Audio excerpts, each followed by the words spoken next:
The Pretty Reckless took the rock world by storm in 2010 with their debut album Light Me Up, and since then have continued to top the charts across North America. The band recently released their new album Death by Rock and Roll, and it's fair to say that they have done it again. Joining us this morning to fill us in on the release of the new album is the Pretty Reckless front woman, Thayil Momsen. Good morning, Thayil. Good morning. How are you? I'm doing well. How are you? I'm doing all right. Thank you. Good. So I wanted to ask you, what was it like working on an album and even just music during the pandemic?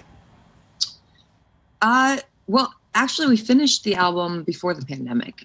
So it was kind of strange, the pandemic hit and we kind of had a plan to put out the album, and we basically put everything on pause for a minute just to kind of see how the world was going to turn. And we eventually kind of got to the point, or at least I did, where there's a song on the album called 25, and I wrote that when I was 24, turning 25, and I'm now 27. And so I basically got to a point where I was just like, what, am I going to put this album out when I'm 30? Like, we kind of just closed our eyes and jumped. And because I really felt like this was a kind of, in one way, a perfect time to put out music, because I think that people need it.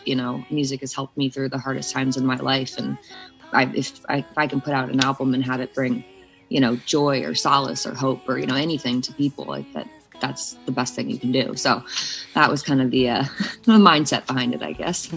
Well, like you mentioned, it was the perfect time because there's been so much unrest around the world. So how has that impacted your music, maybe through songwriting? I mean, I tend to write, I write from a very personal standpoint, but I write what I see and what I know. And that, a lot of inspiration definitely comes from the outside world of just kind of observing it. There's actually quite a few songs on this album that are very strangely very fitting with what's going on in the world right now. And they were written before the pandemic. So it's always a kind of strange thing to see, once you put out music, how it's the question, does life imitate art, or does art imitate life? It's kind of this strange full circle thing, because there's certain moments on the album where I could have written that yesterday. It's so fitting with what's happening right now.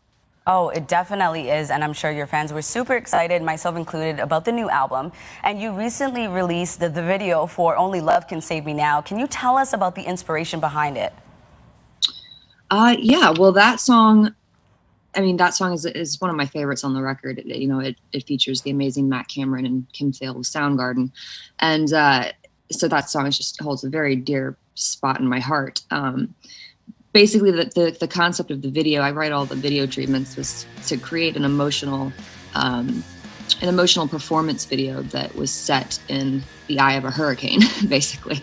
So we essentially had to create a hurricane indoors, which was very, very fun and very, very cool. But we filmed the video during COVID in New York City, and just the complications that came with making a full production video was just a little bit nuts, to say the least. And plus, we also we had a secondary crew in Seattle to film Matt and Kim. So kind of two crews going on at the same time. I was directing via FaceTime and trying to put, all the pieces together and have it look like a cohesive video that we were all in the same room, even though we're in two different states. It was a bit of a challenge, but I think it turned out pretty well. And I'm very, very pleased with it, very happy with how everything turned out. So if you haven't seen it, check it out. Well, you definitely pulled it off there. So I definitely need to ask you, my husband is a huge fan of Rage Against the Machine, and so he wanted to know, what was it like to work with Tom Morello, and how did it go? It's phenomenal. I've known Tom for a few years now. I've met him a long time ago, but we kind of kept crossing paths. But we really reconnected a few years back at the Chris Cornell and the Highway tribute show, because we were both playing with Soundgarden on the song Loud Love. And so that's kind of where we rekindled a friendship, or whatever you want to call it. And shortly after that, we were starting to record the album, and I had the song And So It Went. And I just kind of couldn't hear it without him. It has a very, just due to the kind of lyrical content of the song and the overall energy and the overall vibe, it just felt very fitting to kind of ask him to be a part of it and lend his wizardry. So I sent him a demo of it and called him up and said, hey, would you take a listen to this, and would you be interested in playing on this, playing a solo? And he listened and he said, yeah, absolutely. And so it was very odd. It was very cool. And when he sent his tracks back and we put the whole thing together, it did exactly what I thought it was going to do. He comes in wailing and the song just explodes, and it's awesome. So thanks, Tom. Well, that song definitely had such an inspirational message to it. So we're running out of time, but I just have one more question for you. I want to know, how does it feel to be considered such a prominent figure as a female in rock and roll? I get asked that all the time, and I still don't have a good answer for it because I don't even really know what it means. I mean, I never really think of myself in a gendered kind of way. I look at music as like good music is good music and good rock and roll is good rock and roll. It doesn't matter if you're a guy or a girl.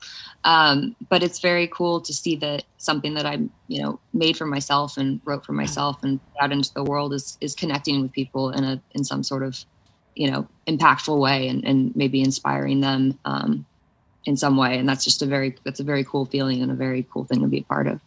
Well, it definitely is. Thank you so much for your time, Thayil, this morning. Thank you. Have a great one. Oh, you too.